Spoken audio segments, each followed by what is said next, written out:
ये तो तुम बहुत बड़ी उपलब्धि समझो कि आप अपने दिए हुए दान को अपने आंखों से देख रहे हैं और आगे भी आप देखेंगे, क्योंकि समाज में एक बहुत बड़ी सोच आप लोगों के सामने रखी थी कि निर्ग्रंथ वीतरागी संत। अभी मैंने कहा था ना कि संसार सागर में तो यह जीव अनादि से डूबता आ रहा है। अब तैरे कैसे, तैरना कैसे सीखे? तो भैया देखो एक बात है, अगर तैरना है तो कोई ना कोई ऐसा व्यक्ति चाहिए जो स्वयं भी तैरना जानता है। और अगर आप किसी तैराक के साथ तैरना सीखेंगे तो आप भी सफल होंगे। अरे हम निर्ग्रंथ वीतरागी संत वही तैराक हैं जो आपको तैरना सिखाते हैं। सानिध्य बना रहे, आप भी तैरना सीखे, आगामी पीढ़ी भी उनके निमित्त से तैरने के संस्कार प्राप्त करे। इसके लिए आपने एक सोच रखी है। क्या सोच रखी? बसती का होना चाहिए। बसती का नीचे से ऊपर तक तैयार हो गई है।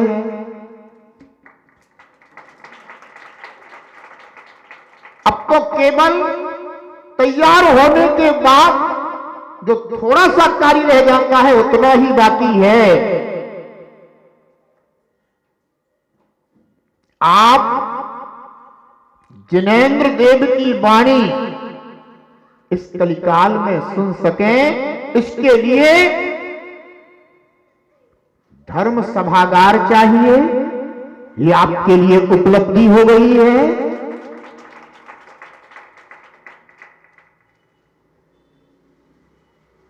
केवल एक व्यवस्था आपके सामने है जिसकी आपने आगे होकर के और सोच रखी, वो ये कि इतने ऐसे चतुर्विध संघ हमारे नगर में विहार करते हुए आते रहे और गुलाब की ये धरती गुलाब की तरह महकती रहे। तो इसके लिए शौच व्यवस्था आसपास होना आवश्यक है। और बंधुओं, प्रतिनिधियों ने ऐसा विचार किया कि अपने आसपास ऐसी व्यवस्था होगी तो जरूर ऐसा संयोग और सहयोग समाज को मिलता रहेगा। और बंधु, उस दूरगामी सोच का ही यह परिणाम है कि समिति ने यह निर्णय किया कि यह जो पास का स्थान है, अगर यह प्राप्त हो जाए तो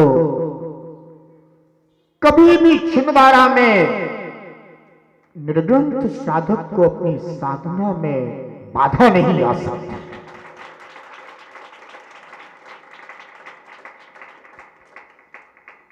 और बंधुओं,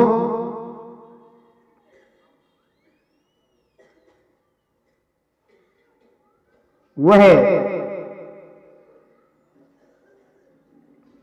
जो व्यवस्था है, उस व्यवस्था के लिए समाज ने काफी बढ़ चढ़ करके अपनी शक्ति के अनुसार दान भी दिया है।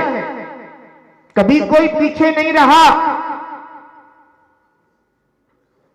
पर जिन्होंने अभी भी अपना योगदान न दिया वो ध्यान रखें, भले ही आपकी शक्ति के अनुसार जो भी हो, पर ध्यान रखना शक्ति के अनुसार होना चाहिए। कुछ लोग शक्ति को छुपाते हैं। शक्ति तो होती है पर छुपाते हैं।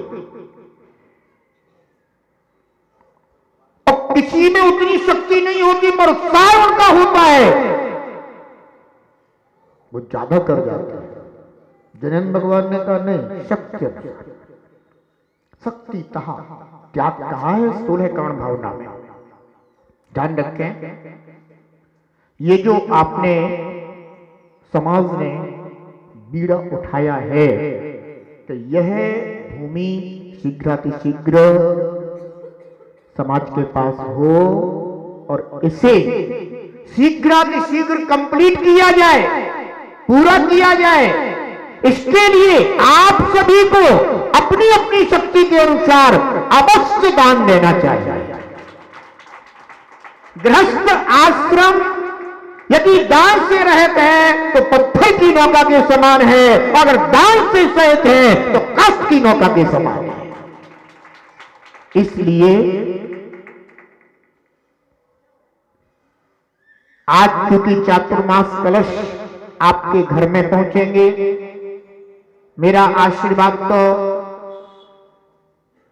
चातुर्मास कलश प्राप्तकर्ता को एवं उनकी अनुमोदना करने वाली सर्व समाज को मेरा यह आशीर्वाद है कि आपके कलश हमेशा भरे रहे,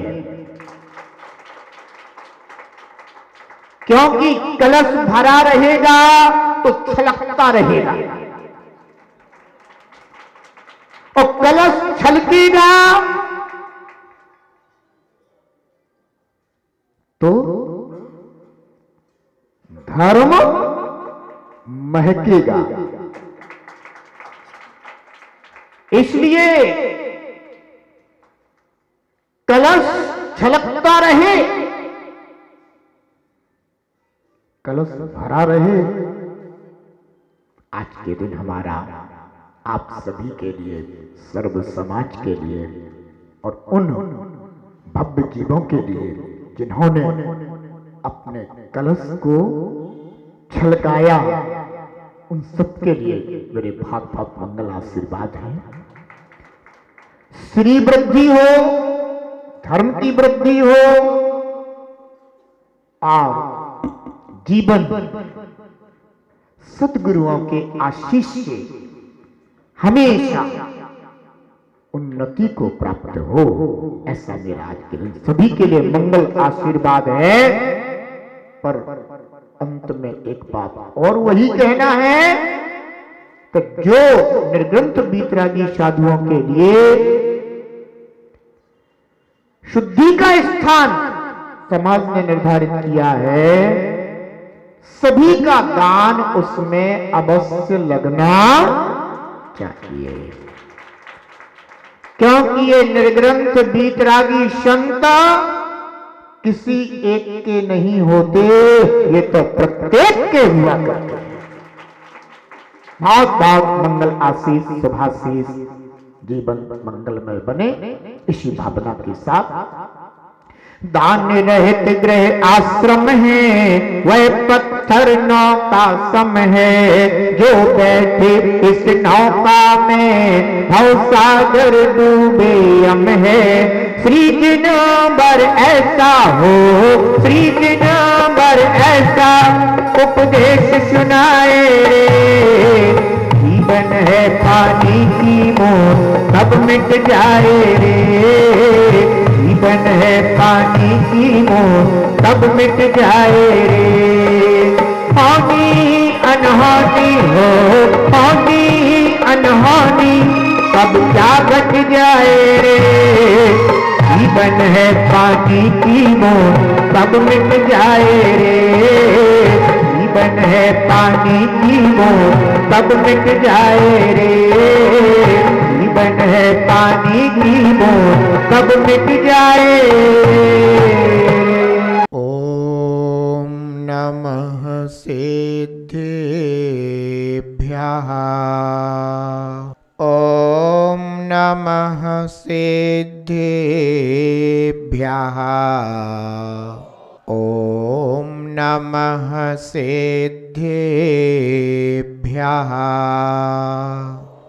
नमः श्री शांतिनाथाय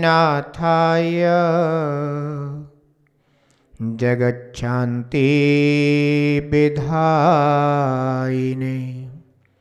कृष्ण कर्मौघ शान्ताय शान्तये सर्वकर्मिणां मंगलं भगवान् अर्हन् मंगलं वृषभोजिनः मंगलं पूज्यपादार्य जिनागं पन्थोस्तुतं जिनागं पन्थोस्तुतं जिनागं पन्थ मंगलम्। साधर्मी सज्जन जन में प्रीति न लाते जो मन में, साधर्मी सज्जन जन में प्रीति न लाते जो मन में, प्रबल पाप से ढका हुआ, प्रबल पाप से ढका हुआ आत्म उनका नर्तन में, प्रबल पाप से ढका हुआ आत्म उनका नर्तन में।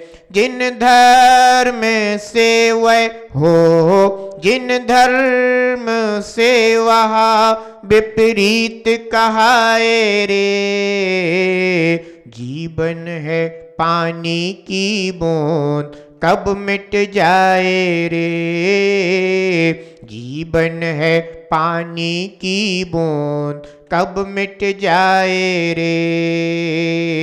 हानि अनहानि हो, हानि अनहानि कब क्या घट जाए रे, जीवन है पानी की बूंद कब मिट जाए रे, जीवन है पानी की बूंद कब मिट जाए रे, जीवन है पानी की बूंद कब मिट जाए रे।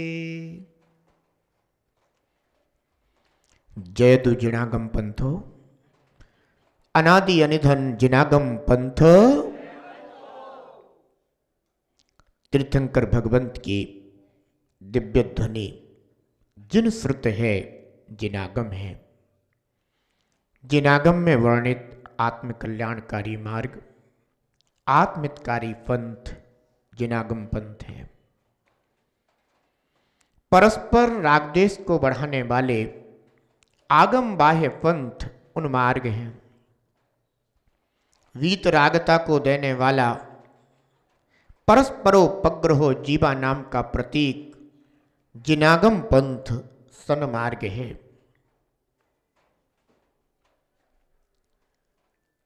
आचार्य भगवान पद्मनंदी स्वामी हमें साधर्मी जनों के प्रति कैसा व्यवहार करना चाहिए यह बताते हैं।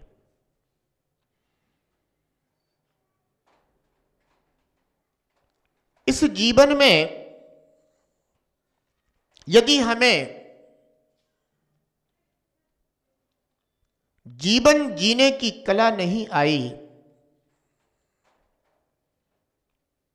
तो हमने अपना यह जीवन व्यर्थ खो दिया।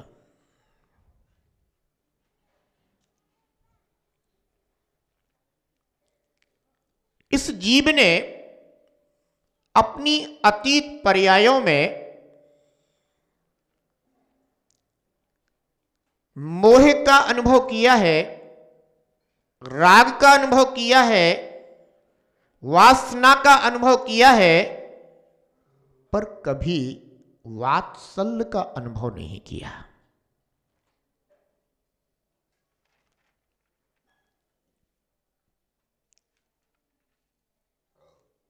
राग, मोह, वासना, इनका अनुभव करते जीव की अनंत पर्यायें व्यतीत हुई हैं, परंतु वात्सल्य का अनुभव करते हुए जीव ने कभी अपनी पर्याय को सफल नहीं किया।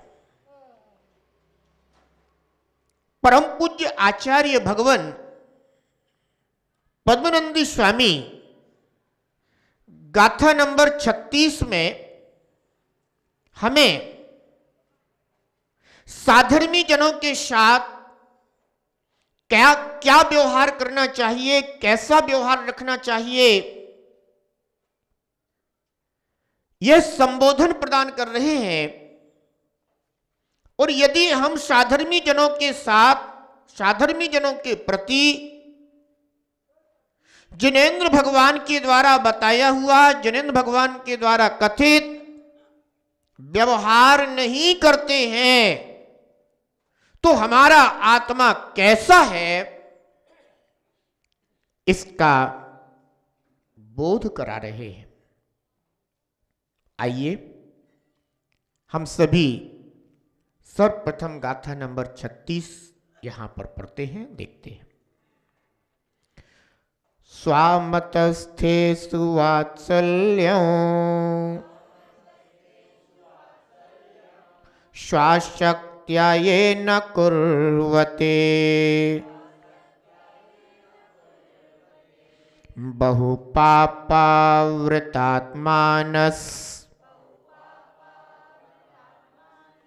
ते धर्मस्य पराङ्मुखः।